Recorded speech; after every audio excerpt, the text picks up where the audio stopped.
എല്ലാവർക്കും നമസ്കാരം. നമ്മളിന്നുള്ളത് അറയ്ക്കൽ കെട്ടിലാണ് കേട്ടോ. അറയ്ക്കൽ എന്ന് പറയുന്നത് കണ്ണൂർ ഡിസ്ട്രിക്റ്റിലാണ്. ഇത് കേരളത്തിലെ ഏക മുസ്ലിം രാജകുടുംബമാണ്. സ്ത്രീ പുരുഷ ഭേദമന്യേ ഏറ്റവും മുതിർന്ന ആളാണ് രാജ്യത്തിൻ്റെ അവകാശി. അത് രാജാവാണെങ്കിൽ അലിരാജ എന്നും, അതുപോലെ രാജ്ഞിയാണെങ്കിൽ അറയ്ക്കൽ ബീവി എന്നുമാണ് അറിയപ്പെടുന്നത്. പണ്ട് ഇത് കോലത്തിരി രാജവംശത്തിൽപ്പെട്ട ഒരു രാജകുമാരി ഒരു മുസ്ലിം യുവാവിനെ പ്രണയിക്കുകയും വിവാഹം കഴിക്കുകയും ചെയ്തു. അതിൻ്റെ പിന്തുടർച്ചയായിട്ടാണ് ഈ ഒരു അറയ്ക്കൽ രാജവംശം നിലവിൽ വന്നത്. അപ്പോൾ ഈ ഒരു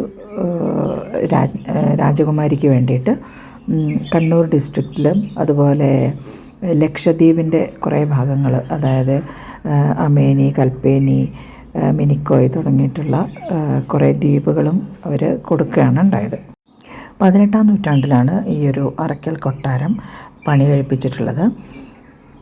പരമ്പരാഗതമായിട്ടുള്ള രീതിയിൽ പണി കഴിപ്പിച്ചിട്ടുള്ള ഈ കൊട്ടാരത്തിൽ 2 പള്ളികൾ, അതുപോലെ അഡ്മിനിസ്ട്രേറ്റീവ് ബ്ലോക്ക്, പിന്നെ റെസിഡൻഷ്യൽ ഏരിയ, അങ്ങനെ വളരെ വിശാലമായിട്ടുള്ള ദർബാർ ഹാള്, ഇങ്ങനെ ഇതെല്ലാം അടങ്ങിയിട്ടുള്ള ഒരു കെട്ടിട സമുച്ചയമാണ് അന്ന് പണി കഴിപ്പിച്ചിട്ടുള്ളത്. അപ്പോൾ ഞങ്ങൾ കുറേ പേരുണ്ട്. ഞങ്ങൾ ഫ്രീ ബേർഡ്സ് എന്ന ഒരു ലേഡീസ് ഗ്രൂപ്പാണ്. അപ്പോൾ ഞങ്ങൾ ഇത് വിസിറ്റ് ചെയ്യാൻ വേണ്ടി വന്നിരിക്കുകയാണ്. അപ്പോൾ കണ്ണൂർ നേരത്തെ നമ്മൾ കുറേ വീഡിയോസൊക്കെ അപ്ലോഡ് ചെയ്തിട്ടുണ്ട്. അന്ന് തന്നെയാണ് നമ്മൾ ഇവിടെയും വിസിറ്റ് ചെയ്തത്. അപ്പോൾ വളരെ പരമ്പരാഗതമായിട്ടുള്ള അവരുടെ പല ഉപകരണങ്ങൾ, മര ഉരുപ്പിടികൾ, അതുപോലെ അന്നത്തെ പാത്രങ്ങൾ, അങ്ങനെയുള്ള ഒരുപാട് കാര്യങ്ങൾ ഇവിടെ പ്രദർശനത്തിനായിട്ട് വെച്ചിട്ടുണ്ട്. അപ്പോൾ ഒരു പഴയ കാലത്തുണ്ടായിരുന്ന രാജാക്കന്മാരുടെയും രാജ്ഞിമാരുടെയും ഒക്കെ ചിത്രങ്ങൾ ഒക്കെ ഇവിടെ നന്നായിട്ട് പ്രൊക്യൂർ ചെയ്ത് വെച്ചിട്ടുണ്ട്. ഡച്ചുകാരുടെ കൈവശമുണ്ടായിരുന്ന കണ്ണൂർ കോട്ട, അറയ്ക്കൽ കൊട്ടാരം വിലയ്ക്ക് വാങ്ങുകയായിരുന്നു. അതിനുശേഷം ബ്രിട്ടീഷുകാർ ഇത് പിടിച്ചടക്കി.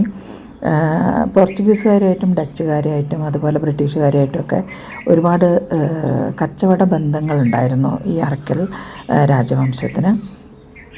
അങ്ങനെ വളരെ സമ്പന്നമായിട്ടുള്ള ഒരു ചരിത്രം ഉള്ള ഒരു കൊട്ടാരമാണ് ഈ ഒരു അറയ്ക്കൽ ഡൈനാസ്റ്റി.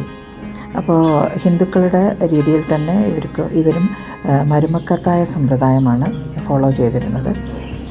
അപ്പോൾ വളരെ സമ്പന്നമായിട്ടുള്ള നമ്മുടെ ഈ ഒരു ചരിത്രത്തെപ്പറ്റി കൂടുതൽ മനസ്സിലാക്കണം എന്നുണ്ടെങ്കിൽ വിക്കിപീഡിയ സന്ദർശിക്കുക. ലിങ്ക് ഞാൻ ഡിസ്ക്രിപ്ഷനിൽ കൊടുക്കാം കേട്ടോ. അപ്പോൾ കണ്ണൂർ വരികയാണെങ്കിൽ ഈ ഒരു സ്ഥലം കാണാൻ മറക്കണ്ട കേട്ടോ. വളരെ ചരിത്ര പ്രാധാന്യമുള്ള ഒരു സ്ഥലമാണ്. അപ്പോൾ തീർച്ചയായിട്ടും നിങ്ങൾ കണ്ണൂർ വിസിറ്റ് ചെയ്യുമ്പോൾ അറയ്ക്കൽ കെട്ട് കാണാൻ മറക്കരുതേ. അപ്പോൾ ഇവിടുത്തെ കാഴ്ചകളൊക്കെ ഒന്ന് കണ്ടു നോക്കൂ കേട്ടോ.